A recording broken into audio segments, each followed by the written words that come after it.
السلام علیکم ناظرین، پاکستان اور دنیا بھر سے 10 بڑی خبریں۔ سب سے پہلی خبر ناظرین، بات کرتے ہیں سرگودا میں پیش آنے والے ایک انتہائی افسوسناک اور دل دہلا دینے والے واقعے کی، جس نے پورے ملک کو غم اور صدمے میں مبتلا کر دیا ہے۔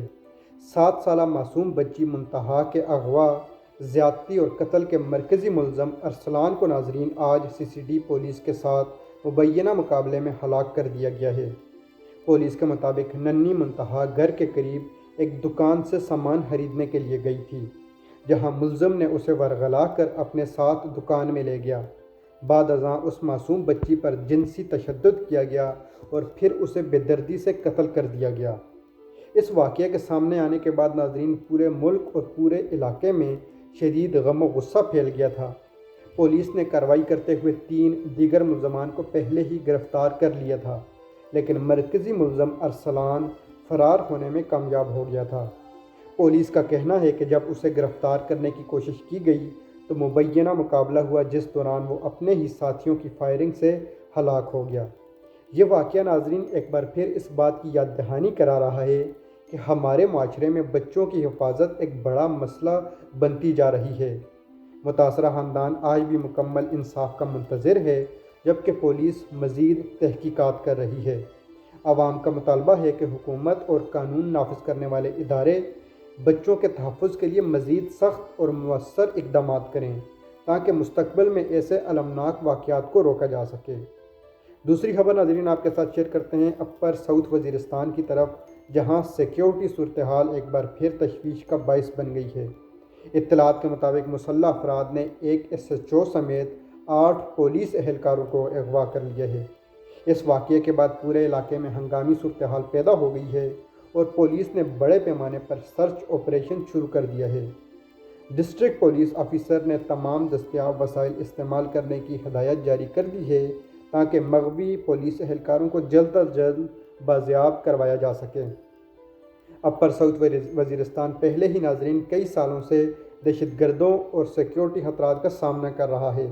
یہاں تعینات پولیس اہلکار اور سیکیورٹی فورسز مسلسل خطرات کے باوجود اپنی ذمہ داریاں انجام دے رہی ہیں۔ اس تازہ واقعے نے ایک بار پھر علاقے میں امن و امان کی صورتحال پر شدید سوالات کھڑے کر دیے ہیں۔ مقامی لوگوں میں بھی خوف اور بے چینی پائی جا رہی ہے۔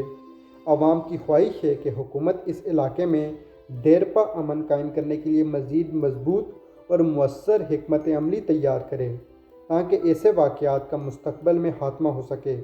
امید کی جا رہی ہے ناظرین کہ آنے والے چند گھنٹوں یا دنوں میں مغوی اہلکاروں کی بحفاظت بازیابی ممکن بنائی جا سکے گی۔ تاہم عوام اس بات کے اوپر شک کر رہے ہیں کہ جن کو ہماری حفاظت کے لیے تعینات کیا گیا ہے، اگر وہ خود ہی محفوظ نہیں ہیں تو ہماری کیسے حفاظت ہوگی۔ تیسری بات ناظرین آپ کے ساتھ شیئر کرتے ہیں کہ قومی اسمبلی میں منظور ہونے والے مالی سال 2026-27 کے فائنانس بل کی قومی اسمبلی میں منظوری ہو گئی ہے۔ قومی اسمبلی نے نئے مالی سال کا بل منظور کر لیا ہے، جس میں چند اہم تبدیلیاں کی گئی ہیں۔ اس بل کے تحت معدنی پانی پر عائد فیڈرل ایکسائز ڈیوٹی ختم کر دی گئی ہے، جبکہ مقامی ایئر لائنز کو طیاروں کے پرزوں کی درآمد پر سیلز ٹیکس میں بھی ریلیف دیا گیا ہے۔ حکومت کا موقف ہے کہ یہ اقدامات عوام اور کاروباری شعبے کے فائدے کے لیے کیے جا رہے ہیں۔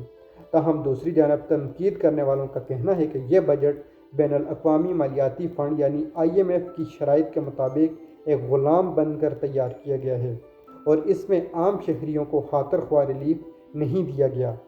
مہنگائی، بجلی، گیس اور دیگر ضروری اخراجات آج بھی عوام کے لیے بڑا مسئلہ بنے ہوئے ہیں۔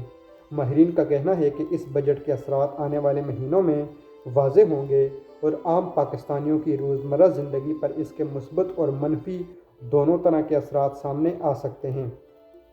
اب اگلے مرحلے میں ناظرین صوبائی سطح پر بھی اس بجٹ کے مختلف نکات پر عمل درآمد کروایا جائے گا۔ ناظرین اب بات کرتے ہیں پاکستان کی سفارتی سرگرمیوں کی۔ وزیراعظم شہباز شریف نے قطر کے امیر کے ساتھ ٹیلی فون پر رابطہ کیا ہے، جس میں خطے کی صورتحال، امریکہ اور ایران کے درمیان جاری بات چیت اور امن کی کوششوں پر تفصیلی تبادلہ خیال کیا گیا ہے۔ دونوں رہنماؤں نے امریکہ اور ایران کے درمیان ہونے والی مثبت پیش رفت پر اطمینان کا اظہار کیا ہے اور اس عمل کو آگے بڑھانے پر اتفاق کیا ہے۔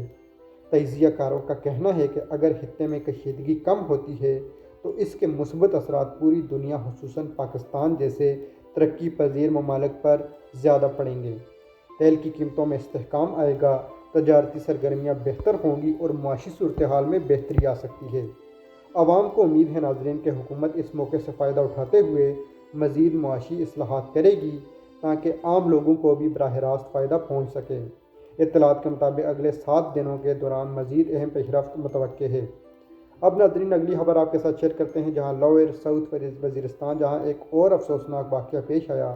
نامعلوم مسلح افراد نے لڑکیوں کے ایک پرائمری اسکول کو دھماکے سے تباہ کر دیا ہے۔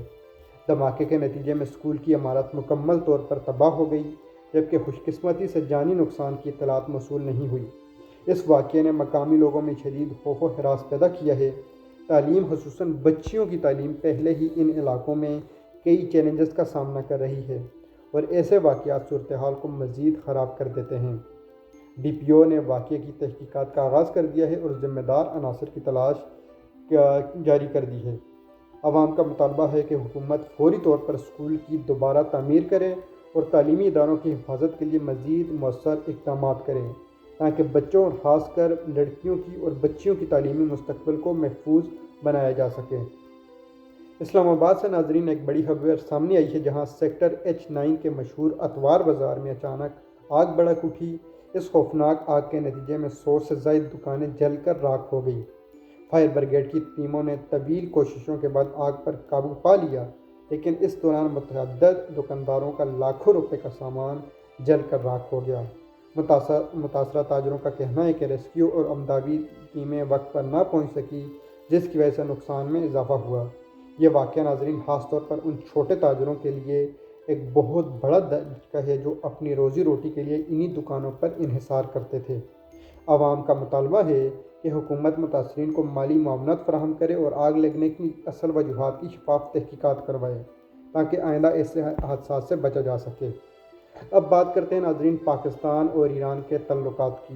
دونوں ممالک نے علاقائی امن کے خلاف سازش کرنے والے عناصر کے خلاف مل کر مزاحمت کرنے کے عزم کا اظہار کیا ہے۔ ایرانی صدر کے حالیہ دورے کے دوران دونوں ممالک نے تجارت، توانائی اور سیکیورٹی سمیت مختلف شعبوں میں تعاون بڑھانے پر اتفاق کیا ہے۔ ماہرین کا کہنا ہے کہ اگر یہ معاہدے کامیابی سے عملی شکل اختیار کر لیتے ہیں تو پاکستان کو توانائی کے شعبے میں بہت بڑا فائدہ حاصل ہو سکتا ہے۔ دونوں ممالک کے درمیان تجارتی سرگرمیوں میں اضافہ بھی ممکن ہے، جس سے روزگار کے نئے مواقع دونوں ممالک کی عوام کے لیے پیدا ہوں گے۔ عوام کو امید ہے ناظرین ان معاہدوں کے نتائج جلد سامنے آئیں گے اور پاکستان کی معیشت کو مضبوط بنانے میں مدد ملے گی۔ اسی سلسلے میں ناظرین اگلی خبر آپ کے ساتھ شیئر کرتے ہیں کہ امریکہ اور ایران کے درمیان جاری مذاکرات بھی اہم مرحلے میں داخل ہو رہے ہیں۔ مختلف سفارتی ذرائع کے مطابق پاکستان اور قطر کی جانب سے امن کے لیے کی جانے والی کوششوں کو سراہا جا رہا ہے۔ ابنائے ہرمز میں صورتحال بہتر ہونے اور تیل کی سپلائی معمول پر آنے سے عالمی منڈیوں میں استحکام پیدا ہو رہا ہے۔ اس کا براہ راست فائدہ پاکستان جیسے ممالک کو پہنچ سکتا ہے، کیونکہ تیل کی قیمتوں میں کمی سے ٹرانسپورٹ، صنعت اور دیگر شعبوں کے اخراجات ڈائریکٹلی کم ہوتے ہیں۔ ماہرین کے مطابق اگر مذاکرات کامیاب رہتے ہیں تو اگلے 60 دنوں کے دوران ایک بڑا معاہدہ سامنے آ سکتا ہے اور خطے کی صورتحال مزید مستحکم ہو سکتی ہے۔ دوسری جانب ناظرین اسرائیل اور ایران کے درمیان جاری کشیدگی کے حوالے سے بھی اہم پیش رفت سامنے آئی ہے۔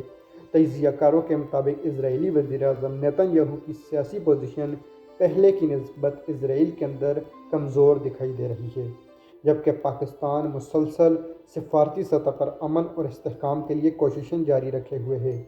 خطے میں امن قائم ہونے کی صورت میں تجارت، سرمایہ کاری اور معاشی سرگرمیوں میں اضافہ ہو سکتا ہے، جس کا فائدہ پاکستانی تاجروں اور بیرون ملک پاکستانیوں کو بھی پہنچ سکتا ہے۔ ماہرین کا خیال ہے کہ علاقائی استحکام پاکستان کی اقتصادی ترقی کے لیے انتہائی اہم ثابت ہو سکتا ہے۔ آخر میں ناظرین بات کرتے ہیں عالمی منڈیوں میں تیل کی قیمتوں کی۔ عالمی منڈی میں ناظرین تیل کی قیمتوں میں کمی کا رجحان جاری ہے، جس کے نتیجے میں پاکستان میں بھی پیٹرول اور ڈیزل کی قیمتوں میں کمی کی توقعات مزید بڑھ گئی ہیں۔ حکومت نے عندیہ دیا ہے کہ عالمی سطح پر حاصل ہونے والے اس فائدے کو عوام تک پہنچایا جائے گا۔ اگر ایندھن سستا ہوتا ہے تو اس سے ٹرانسپورٹ کے اخراجات کم ہوں گے، اشیاء خرد و نوش کی ترسیل سستی ہوگی اور روزمرہ استعمال کی بہت سی چیزوں میں کی قیمتوں میں کمی آ سکتی ہے۔ یہ صورتحال ناظرین خاص طور پر غریب عوام اور متوسط طبقے کے لیے بڑی خوشخبری سے کم نہیں ہے۔ تاہم ماہرین کا کہنا ہے کہ صرف ایندھن کی قیمتوں میں کمی کافی نہیں، بلکہ مہنگائی پر مکمل قابو پانے کے لیے حکومت کو مزید مؤثر معاشی اقدامات بھی کرنا ہوں گے۔ ناظرین، یہ تھی آج کی اہم خبریں۔ آپ کو ان خبروں کے بارے میں آپ کی کیا رائے رکھتے ہیں کمنٹ سیکشن میں ضرور بتائیں۔ ویڈیو اگر آپ کو پسند آئی ہے تو لائک اور شیئر کرنا نہ بھولیں۔ اجازت دیجیے، ملتے ہیں نیکسٹ ولاگ میں۔ اللہ حافظ۔